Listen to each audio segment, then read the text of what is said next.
झूठी कहीं की। दीदी, गांव से खबर आई है कि मेरी अम्मा की तबीयत बहुत ख़राब है, हमें जाना पड़ेगा दीदी 2-4 दिनों के लिए। राधा जब दोपहर में बर्तन साफ करने आई तो मालविका को बताने लगी। क्यों, क्या हो गया तेरी अम्मा को? अभी 15 दिन पहले ही तो तुझसे मिलकर गई है। मालविका ने पूछा। ठीक ठाक तो नहीं पता, जिसने बताया वो कह रहा था कि बहुत उल्टी हो रही है उन्हें। अब आप तो जानती ही हो दीदी, बुजुर्ग हैं, देह में इतना दम कहाँ होगा उनके कि अपने आप अपनी देखभाल कर सके। इसलिए हम जा रहे हैं, 2-3 दिन रहकर आ जाएंगे। राधा मायूस होते हुए बोली। तो मालविका से कुछ कहते नहीं बना। अच्छा ठीक है, चली जा, लेकिन जल्दी आ जाना और अपनी ननद से यहाँ का काम करने को बोलती जाना, मालविका बोली। राधा जब भी छुट्टी लेती है तो उसकी ननद मालविका का काम कर जाती है। इसी तरह जब उसकी ननद कहीं जाती है तो राधा उसके काम पर चली जाती है।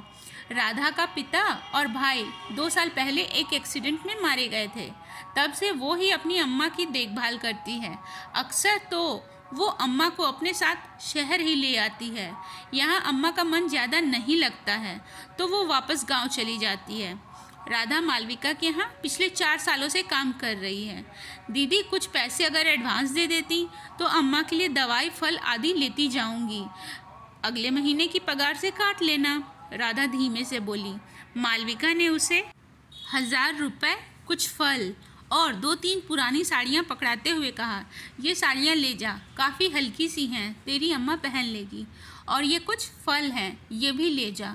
फल खरीदने में पैसे खर्च मत करना, बस दवा और टॉनिक लेती जाना। राधा खुश होकर सब लेकर वहाँ से चली गई।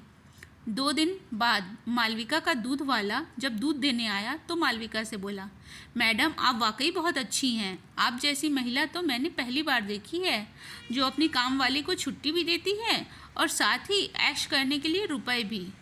क्या कह रहे हो बबलू? तुम्हारी बात मुझे समझ में नहीं आई, किसकी बात कर रहे हो? मालविका उलझन से बोली। आपकी काम वाली राधा की, और किसकी? राधा तो अपनी अम्मा के पास गांव गई हुई है, उसकी अम्मा बहुत बीमार है ना। मालविका, जो बबलू की बात समझ ही नहीं पा रही थी, वो बोली। किसने कहा राधा गांव गई है मैडम जी? वो तो बड़े मैदान में जो मेला लगा है ना, 2 दिनों से वहीं घूम रही है, खरीदारी कर रही है और सिनेमा सर्कस सब देखकर मज़े कर रही है। उसकी अम्मा तो भली चंगी दिख रही थी। बबलू हैरानी से बोला। क्या कह रहे हो तुम? मालविका को तो मानो सोते से जागी। जी मैडम, सही कह रहा हूँ। मैंने उससे भी पूछा कि क्या बात है, बड़ी ऐस हो रही है, पैसे कहाँ से मिले? तब उसने आपका नाम लेते हुए कहा कि दीदी ने दिया है। क्या सच में आपने उसे पैसे दिए थे? बबलू ने कहा। तो मालविका कुछ न बोली। उसने बस बबलू को ये ताकीद करी कि वो राधा को न बताए कि उसने मुझे सब बता दिया है। मालविका शाम को गाड़ी से राधा की झुग्गी पहुंची। राधा, उसके बच्चे और अम्मा सब बैठे मैगी खा रहे थे।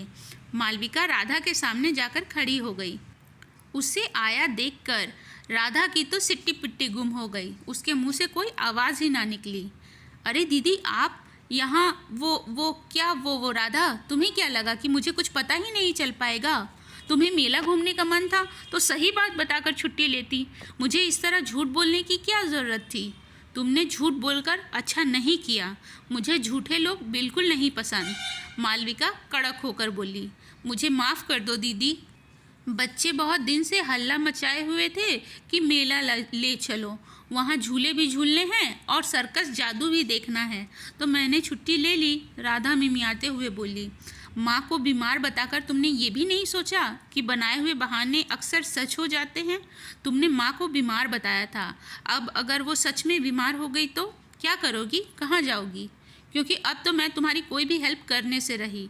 तुमने मेरे विश्वास और भरोसे का मजाक उड़ाया है ये सब करके। मेरी एक बात याद रखना राधा, कि झूठ बोलना बहुत आसान होता है, लेकिन किसी के दिल में विश्वास जमाना उतना ही कठिन।